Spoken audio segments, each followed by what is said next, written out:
Right, well done. Hongera.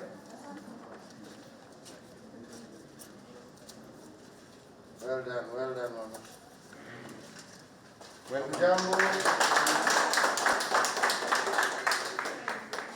Wow. Habari yako? Uko poa? Jambo.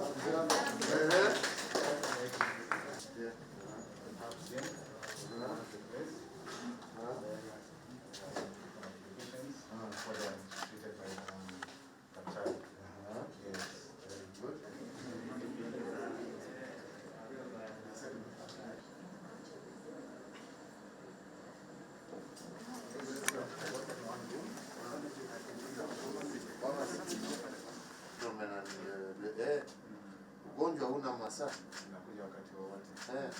So that it is people are served depending on their need, not yeah.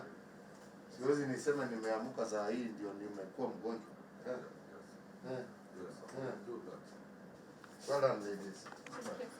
God bless you. Keep it up. Thank you.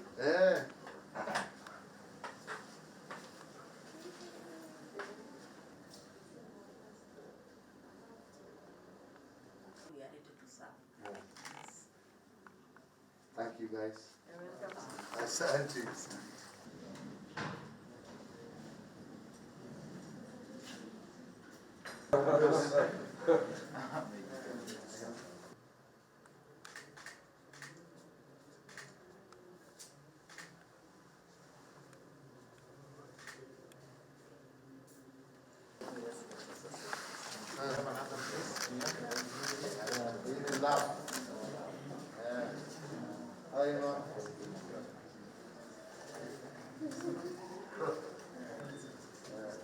Thank you. Mungu awabariki na asante kwa kazi. Twashukuru.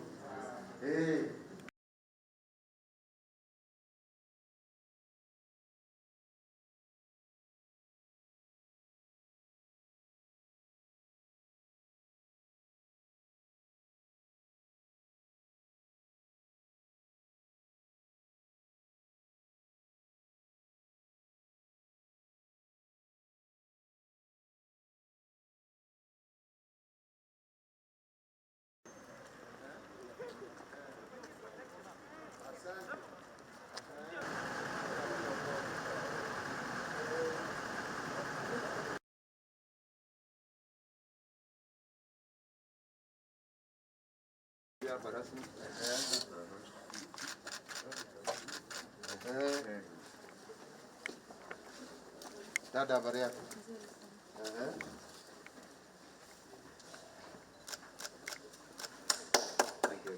Asante. Karibu. CWC, 400 that come for wing and implementation.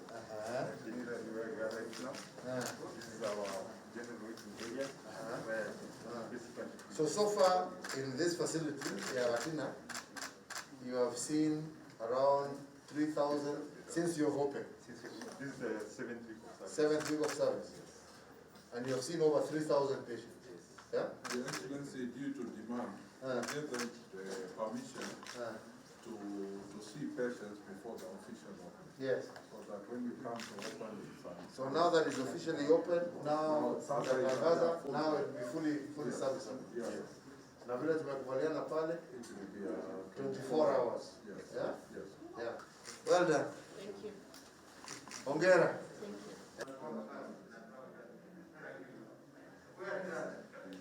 you. Again, this is my family planning clinic. This is Tony Owoto. He's the one who Nazareth. helps us. Yes. He's the one? He's the one who helps us with the family planning services. Yes. Very good. Like it to sound? Yeah? Any issues? So from today, expect you will get busier. Yeah? Yeah? Utaona kama circumcision, all those procedures again. Ni hapa. We'll be going to the other facility on the other side. Pale utaona tuko na theater. All these So are from here, whatever you cannot manage, you can we can send across there. we can forward. Yes, sir. Good.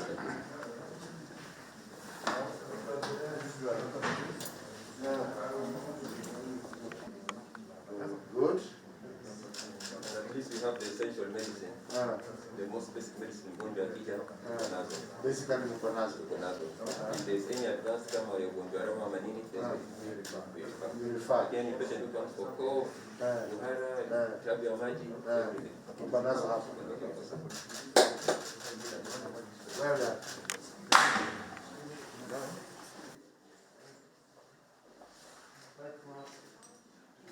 Population around this place,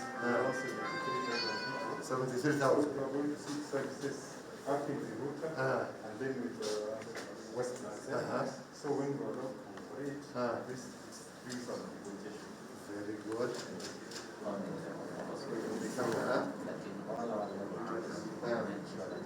It's there. Very fine.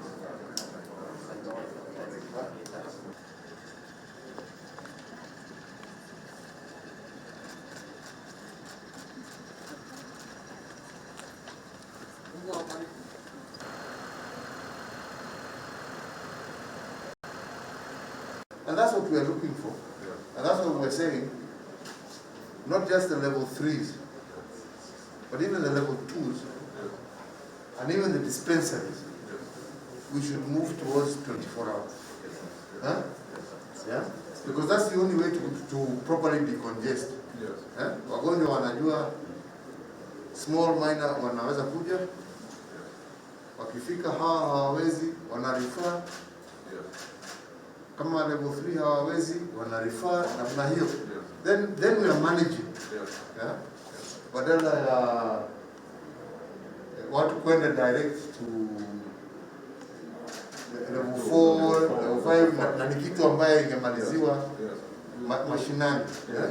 We get the staff they need so that we know what can be done here. Yeah?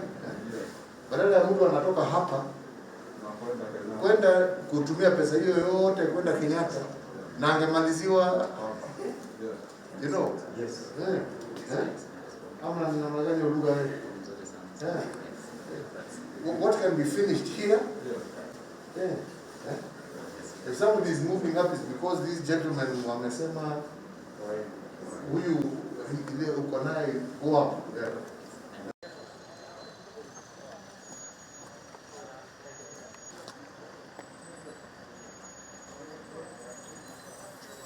So thanks to General.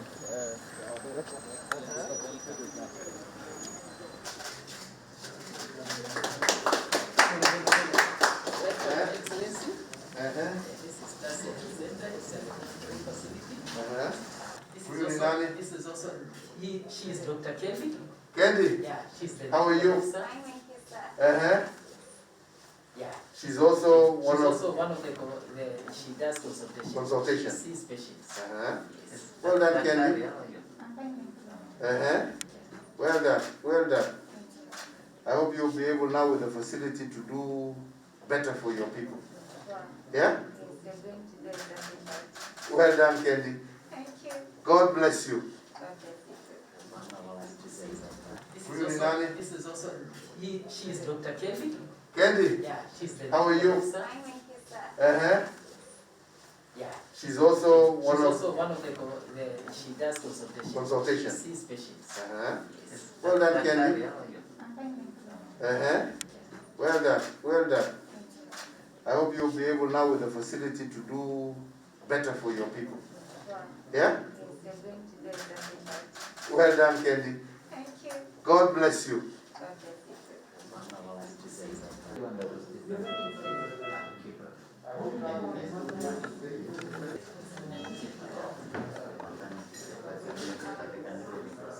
If they don't Men have here, there, they come here. Yes, when you can do C-section. Exactly. But they can do it inside. We have Your Excellency, the multi-location surgeon, Mama Lucy. We have a multi-location surgeon, but because the theater space are small, they delay to do their surgeries. So we have included this Tassia hospital. Teaming up now with Mama Lucy. Satellite. Very good. So most of the surgeries that are booked for maxillofacial surgery, they will also be coming here. So she will have 1 day here every week, where she can now come and do, because people have been waiting for 6 months, sometimes a year, because she is not able to. But now with this, you'll be able to handle some of them now here. Yes. To decongest. Yeah. Where you have complicated surgery and you don't have an ICU, you can keep the patient on that. On this? Yes. Yeah? Until it's stabilized. Until the patient is either stabilized or until you get an ICU. An ICU bed. Yes.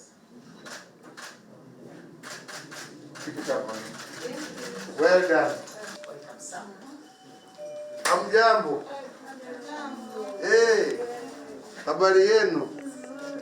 Mambo salama sana. Kabisa. Sana. Unajisikiaje? Ai, nasikia hata mtoto anafurahi na dunga kidogo kidogo. Anadunga amefurahi leo. Amefurahi. Uhuru anakuja. Anakuja. Tunakutakia na yeye mema. Amen. Si ndio? Hata wewe tunatakia amani na mema. Asante. Mungu akubariki. Amen. Na wewe dada? Na wewe uko aje?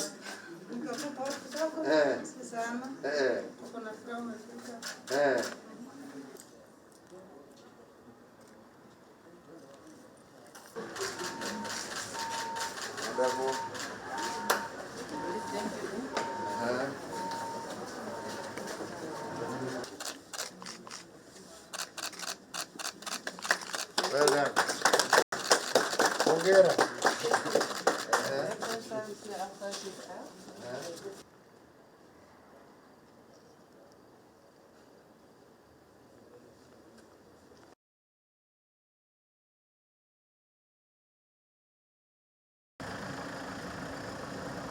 This was our first dispensary. Yes, sir.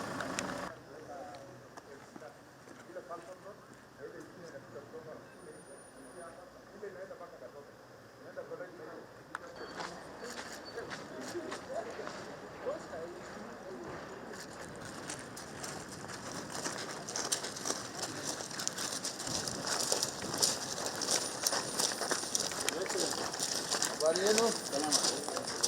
Tayari?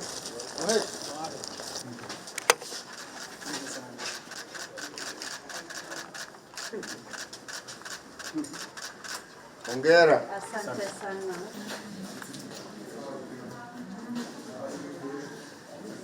Wale ambao wako serious. Habari mama. Habari mtoto. Hello.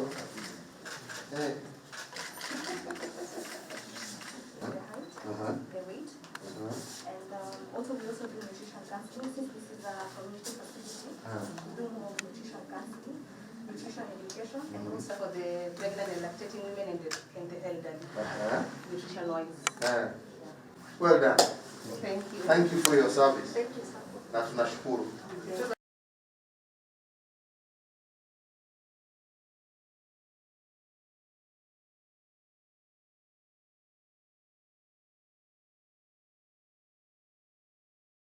Habari yako? Anakuchunga. So as I take her through pregnancy, then she will have to go to labor ward, deliver.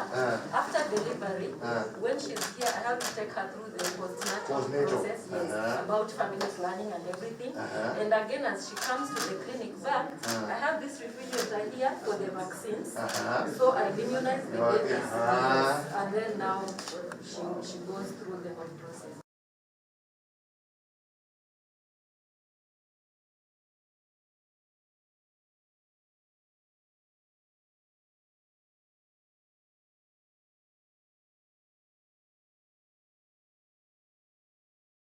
Tests, which include liver function tests. We can do thyroid, and we can do urea, creatinine, and electrolytes. Okay. Well done. Thank you so much.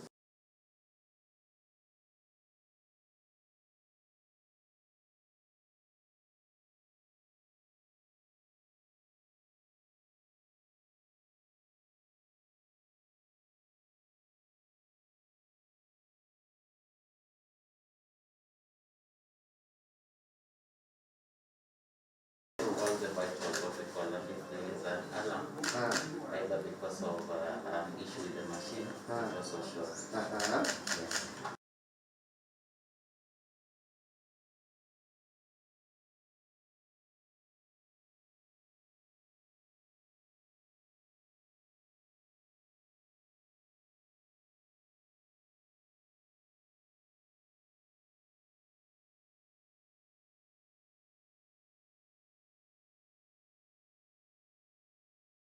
So we have the color. So we can be able to see any tumor, any organs in the body. Like a very good machine.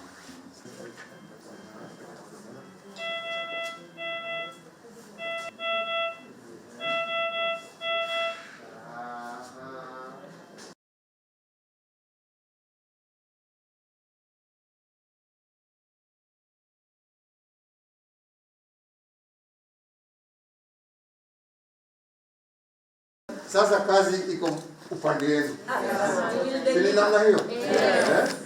Tusaidie wananchi wetu. Kama ni namna gani? Yeah? God bless you. As you know, we had an understanding with Nairobi County a few years ago, or no, let's say about 2 years ago, where they handed over some of their services to the national government as a result of issues that were there. And we have tried to work together in conjunction with the elected officials and what now has become NMS to try and ensure that we improve services to the people of Nairobi. So today, we were launching a program, not launching, but actually opening a series of clinics that last year, during our tours around the city, we found that one of the biggest problems that we have is access to healthcare. And I decided that it was important that we have the capacity to give healthcare to where people are, because the majority of Nairobi's citizenry had only Kenyatta National Hospital and Mama Lucy. And Mukuru Kwa Njenga, which is one of the places where we were today, is where we went first. And it was shocking both to myself and General when we went that an area with a population of over 500,000 people was only being serviced by one dispensary where mothers could not even be afforded the dignity of giving birth and having time to even recover. And the information that we were given at that day was that mothers arrive at 8 o'clock in the evening. If they give birth at noon or midday, by 6 o'clock they had to vacate their bed and go to their places.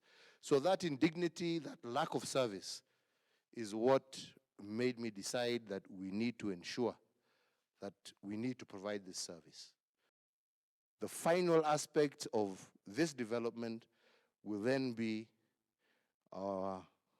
which we are now currently working on, the issuance now of title deeds to these people, because previous policy was these are informal settlements, they need to be demolished. We want to now, once we have put the necessary infrastructure, title those lands, give those people ownership of the land on which they are currently settled on. And I am certain that once people now have ownership, once the necessary infrastructure is there, we will now have empowered people to build decent homes for themselves in the places where they live. So this is really just a small glimpse of the plans that we have for this great city that is our capital city, and that is really the core of our economy. And our hope and our prayer is that we are going to be able to make a city in which every single Kenyan can be proud of, but more so, where every single resident of Nairobi can feel catered for and serviced, regardless of where he or she is born, regardless of where he or she comes from.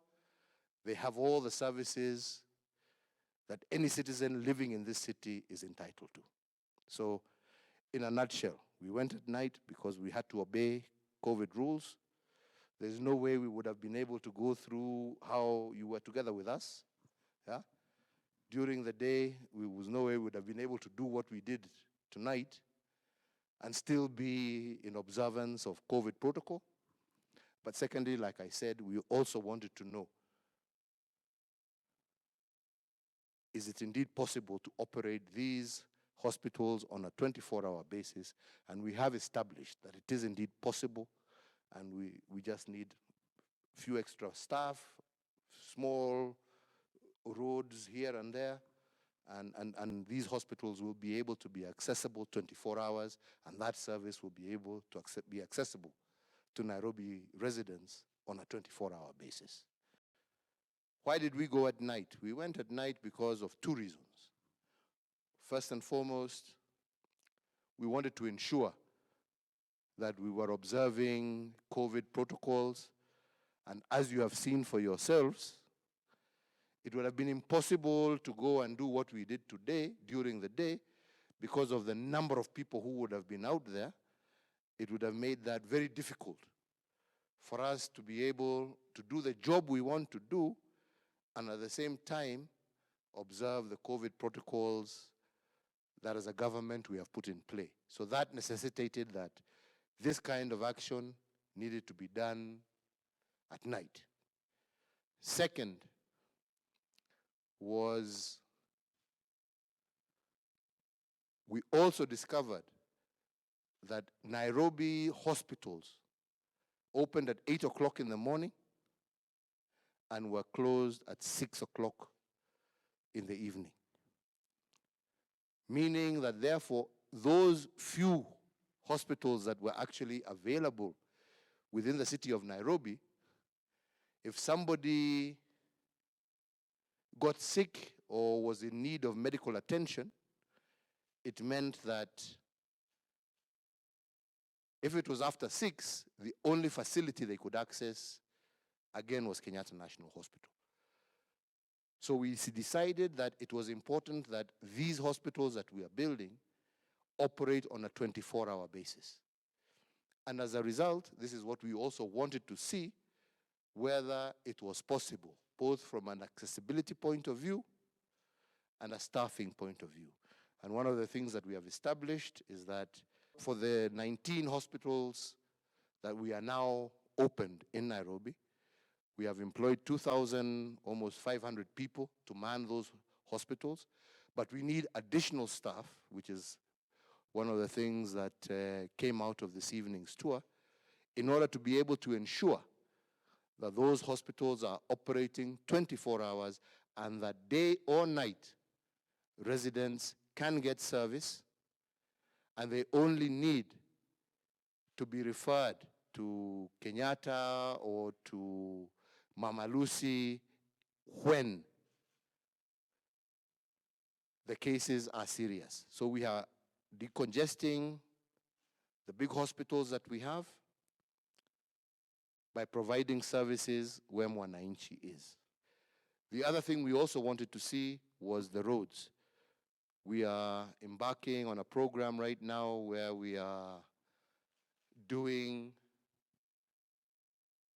400 kilometers of roads in our inner cities. Indeed, as many of you may have noticed today, we have been able to travel in most of those informal, as they call them, settlements. And we have not gone through any. These are roads that we have been constructing over the last 1 year. And we intend to do about 450. And this financial year, I want to expand that to another 300 kilometers, so that we are sure that whether you live in Mukuru Kwa Njenga, or you live in Karen, or you live in Muthaiga, you have the same services. We are also, with the support of the African Development Bank, we are expanding the sewage network. You also know the water network that we have done. Today, even in our informal settlements, there is no more issue of people having to pay what they used to pay, I don't know, 10, 20 shillings for a jerry can of water. We have built those boreholes there. People are getting those waters. And what we are trying to do in this coming year is to now make sure that instead of going to one particular watering point, we are now also expanding the water connections, the piping, to ensure that people have access to clean water, people have access to sewage, people have access to health, people have access to roads, people have access to steamer, and so that at the end of the day, where 3/4 of our people live in a county that generates in excess of 50% of our GDP, all feel catered for equally, regardless, like I said, of whether they live in Muthaiga or Mukuru Kwa Njenga, where we have just come from.